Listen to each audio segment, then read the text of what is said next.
This isn't just a playlist, it's a time capsule. Every track you're about to hear carries a little stamp that says, too much, too sexy, too political, too risky, or just too literal for a specific moment in time. And yet these records refuse to disappear.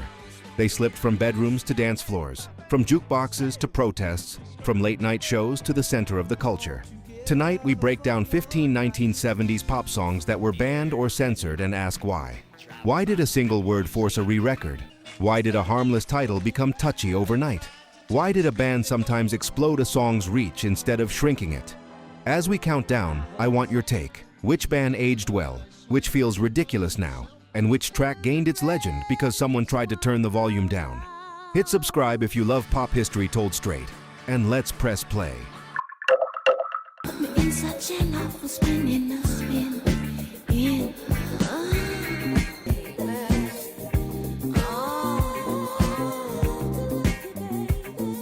A minimal groove, a synth heartbeat, and a voice that turns breath into melody. Donna Summer and producer Giorgio Moroder built this record like a slow-motion movie. One motif, stretched and teased until it blooms. The full-length cut ran for what felt like a lifetime on the dance floor, and clubs wanted more.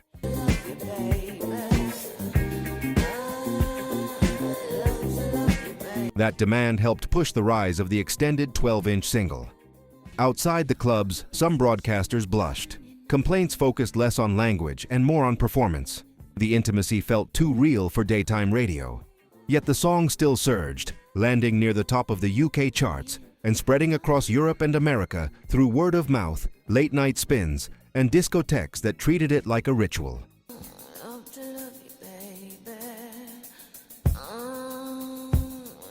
This is one of those moments where pop and culture collide. The gatekeepers try to draw a line, and the dance floor erases it. When you hear it now, do you think the controversy made it unforgettable, or would that pulse have carried it there anyway? Hey, Pop Lore family! Did you know only 1% of viewers are subscribed? If you love deep dives into pop legends, forgotten gems, and the stories behind the songs that shaped generations, hit that subscribe button right now. And don't forget to turn on LL notifications so you'll be the first to know when we premiere our next video. It's free, it helps Pop Lore grow, and it makes sure you never miss a single countdown or music story. Let's build this community together. Bit too loud, I've never heard no one. So come on to the genuine new soul, and across of gold. A piano riff that smiles, a lyric that pokes, and suddenly a local storm becomes national news. The song's narrator teases a Catholic girl into living a little. Church groups called stations and asked them to drop it. Some did. Others doubled down. Joel later said the pushback made the single bigger. The band became free advertising. You got a brand new soul. What's striking is how the record refuses to sneer. The vocal stays playful, the band relaxed, the hook friendly enough to live on wedding playlists decades later. That's what I said. But the debate it triggered was real. What belongs on public airwaves? Who decides where flirtation ends and offense begins? If you strip away the headlines and just listen, is it anti-religion or simply pro-youth, pro-choice, and honest about desire?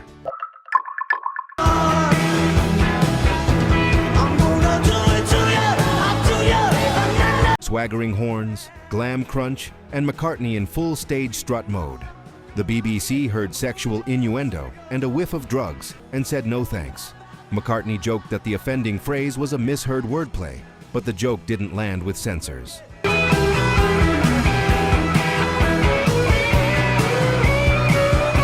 In the UK, the flip side, See Moon, carried the airplay load, and together the pairing still charted. What the fuss missed is how skillfully the track balances rakish energy with pop economy. Tight runtime, tight hooks, bright guitar stabs, a chorus that detonates on cue.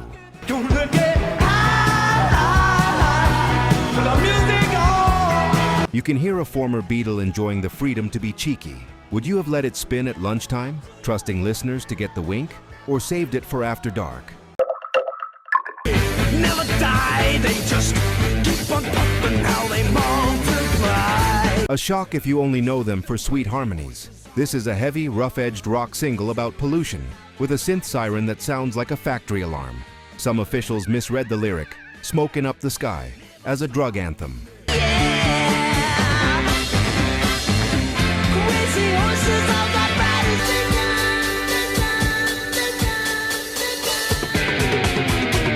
In a few countries, the single faced bans or sales restrictions, and in others it drew side-eye from programmers who couldn't square the message with the band's family image.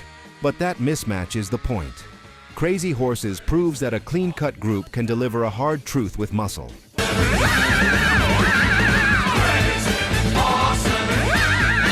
It also shows how easily a metaphor can be taken literally when gatekeepers are nervous. When you play it today, do you hear an eco-rock warning ahead of its time, or a misunderstood shout that never got a fair radio run?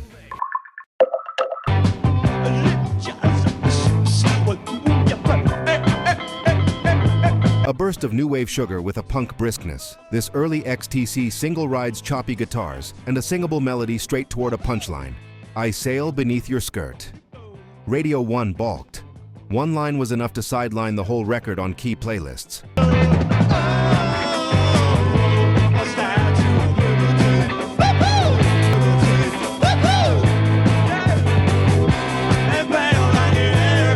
That didn't stop XTC's rise. It simply stamped them as witty troublemakers who like to play at the edges of taste. Listen closely and you hear a band already expert at contrast. Bright chords against sly humor. Tight rhythms against surreal images. Even the offending line is a joke about awe, not anatomy.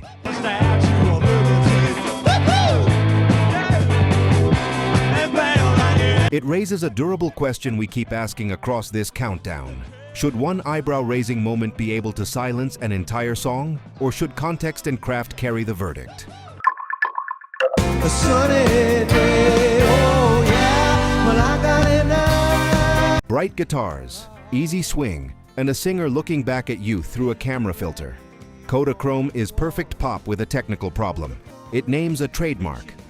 In the early 70s, the BBC had strict rules against advertising on air, so the record wasn't released as a UK single, and stations avoided it. Brought them all together for one night. Australia's Commercial Radio Federation took a similar line. In America, though, the song flew. Punchy drums, a chorus that snaps into place, and Paul Simon's sly humor about what memory hides and what it highlights. The irony is rich. A song about how images shape the truth got muted by a rule about brand names. And everything looks worse in black and white. Kodachrome away. Mama don't. Yet the record still became part of the decade's soundtrack, a car window-down staple that climbed near the top of the US charts. It's a reminder that pop can be both playful and pointed, even when it smiles. Question: should one product name be enough to keep a great single off the air? Or do audiences know the difference between art and an ad?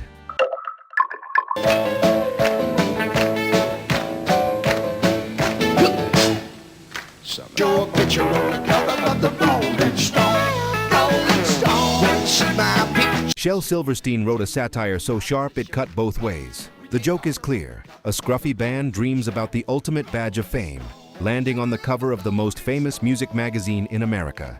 In the UK, that title ran headlong into no plugs rules, and the BBC treated it like product promotion. But a man's won't really be blown, like the blow that'll get you when you get sure. Legend has it some DJs even shouted "radio times" over the chorus for a cheeky workaround. Meanwhile, in the US, the single hit big, and the bit completed itself. Dr. Hook eventually appeared on Rolling Stone as a caricature, turning fiction into fact.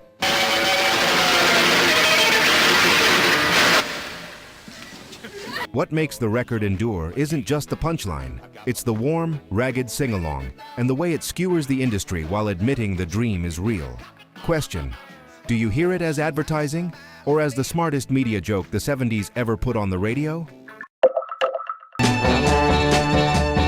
Hungry as hell, no food to eat, enjoy. Timothy,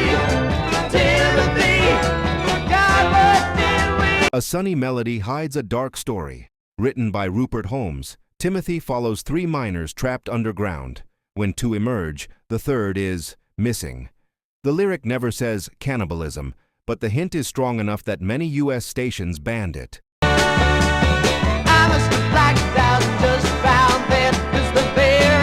The unintended, or very intended, result: curiosity exploded, requests spiked, and the single climbed into the national top 20. It's a classic case of the pop paradox. The same detail that offends also makes the narrative unforgettable. Musically, it's compact and clever. Brief verses, a bright chorus, and a final reveal that lands like a shiver. Thing that I could see was the light of the day. Holmes would later say he set out to write a song that would get banned. The plan worked, but the craft is what keeps it interesting 5 decades later. Question: do shock twists cheapen pop? Or can a taboo topic carry a real story that sticks? This video is sponsored by The Lore Store on Amazon, your one-stop shop for music lovers across reggae, rock, pop, and hip-hop. We built it for real listeners who don't want to dig through 1,000 listings to find the right gear. Inside The Lore Store, you'll find 5 aisles. VIP, top, battle-tested essentials: headphones, turntables, speakers, gig-safe earplugs, smart speakers. Reggae vibe, roots and lovers.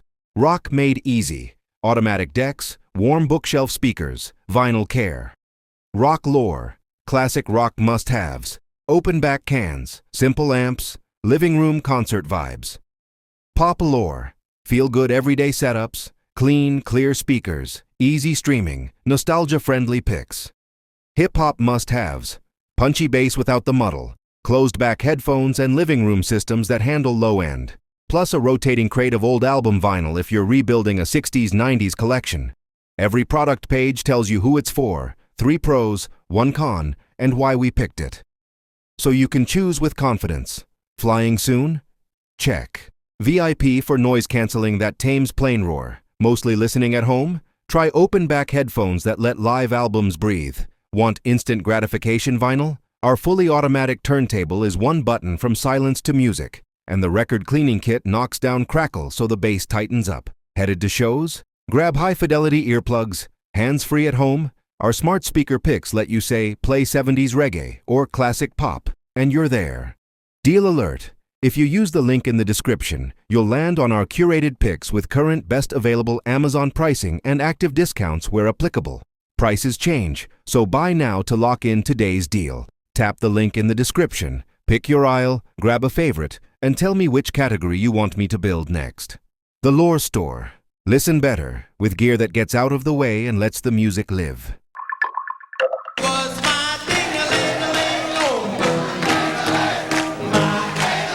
Rock's founding storyteller scored his first US #1 with a schoolyard double entendre. Recorded live, My Ding-a-Ling rides audience call and response, and Barry's grin you can hear through the microphone. Some stations refused to play it even as it topped charts, arguing the joke went too far. Moral crusaders wrote letters. Parents rolled their eyes.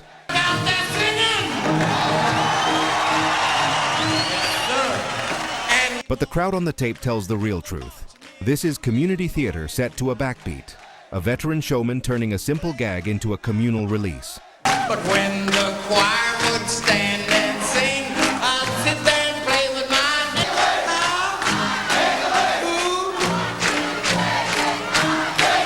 It's not Johnny B. Good, few songs are, but it shows how humor and scandal can fuel a hit long after an artist's supposed prime. Question: if your town banned it back then, would that have pushed you to the record store faster, or turned you off the joke entirely? Living life in peace. A piano, a voice, and a plain-spoken dream of a world without borders, possessions, or heaven and hell. For years it floated above politics, quoted at vigils and graduations. Then the world changed. During the 1991 Gulf War, the BBC circulated guidance to avoid certain songs. Imagine was on the list. Too sensitive for the moment, they felt, because of its language about peace while soldiers were being deployed.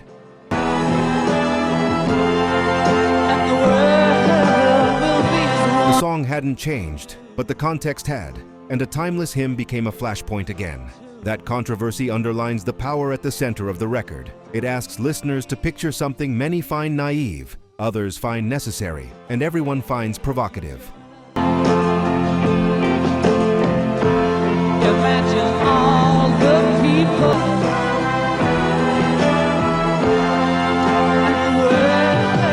Stripped of studio tricks, it either strikes you as wishful thinking or as the one idea worth repeating until it's real.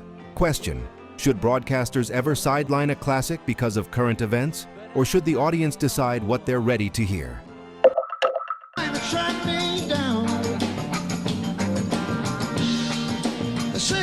A reggae story song rewritten for FM rock. This is Clapton taking Bob Marley's 1973 composition and sanding it into something lean and radio-ready. Tight hi-hat, clipped rhythm guitar, organ swells like heat rising off pavement. The lyric is first-person confession and defense. A man accused, a sheriff dead, a deputy spared. I shot sheriff, but I was blind to see. Said kill it before it grows. It's deliberately ambiguous, which is why it works. Morality feels messy, like real life. Years later, during the Gulf War in 1991, UK programmers grew cautious about titles that mentioned guns or killing. This one often got sidelined on guidance lists, even though it's a narrative, not an endorsement.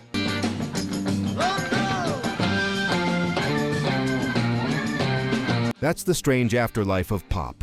Context changes how a song lands. What doesn't change is the groove. Clapton's version hit #1 in the US, pulling Marley's songwriting into the center of mainstream rock. Question: should a title alone be enough to bench a record, or do we owe listeners the full story inside the song? With this song. Soft doesn't mean small. Flack's reading is gigantic precisely because she barely raises her voice. The arrangement leaves space. Piano-like lamplight, brushed drums, strings that sigh rather than shout.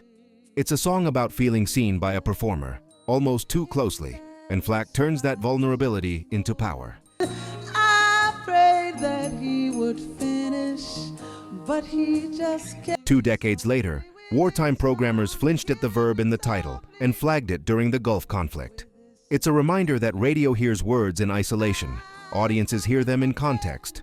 Lyrically, this isn't violence, it's metaphor, the way a piece of music can cut right through your armor.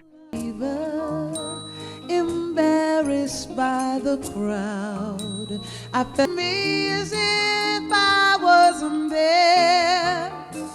And he. The record held #1 for weeks in the US and has never left the culture because it explains something most of us know but can't usually say.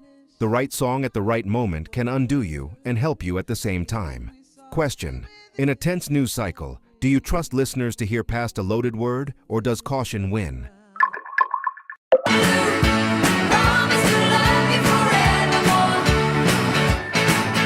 Pure pop sunlight, fizzy pianos, glam stomp, and harmonies that hit like confetti cannons.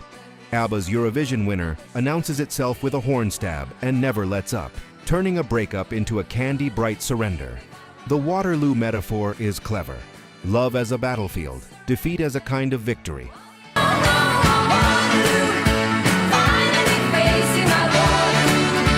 In 1991, that title suddenly felt less playful to some programmers. A wartime guidance list caught it in the net, even though the lyric is more romance than regiment. Still, the song's endurance says everything. Hooks this strong outrun context.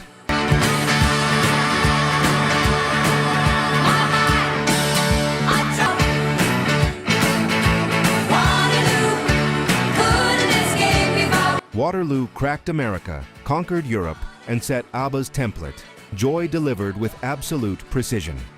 Every bar is engineered to lift you a few inches off the ground. Question: when the world is heavy, is it right to put a joyful track on pause because of a historical reference, or is that exactly when you let it play?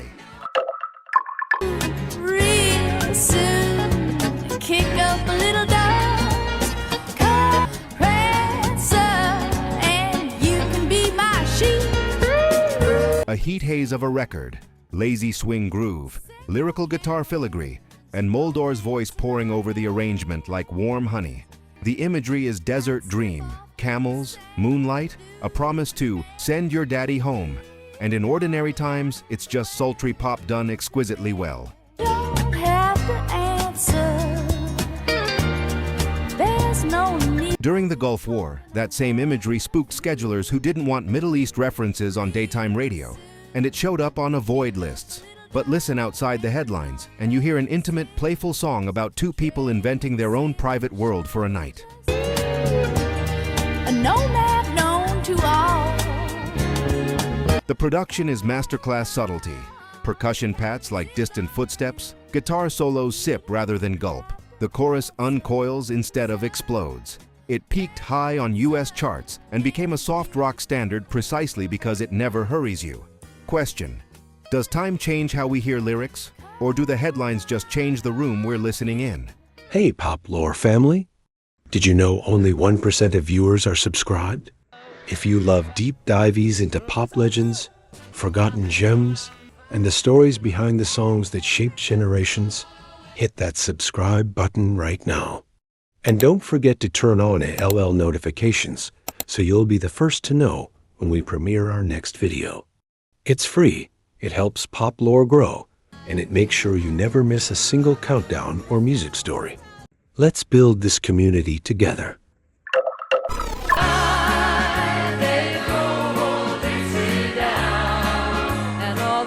Baez took the band's Civil War lament and lifted it into the pop mainstream with crystalline diction and a steadier backbeat. The narrator, Virgil Caine, isn't waving a flag. He's counting losses, family, land, pride, in a country trying to stitch itself back together. That complexity is why the song endures, and also why it becomes sensitive in certain moments.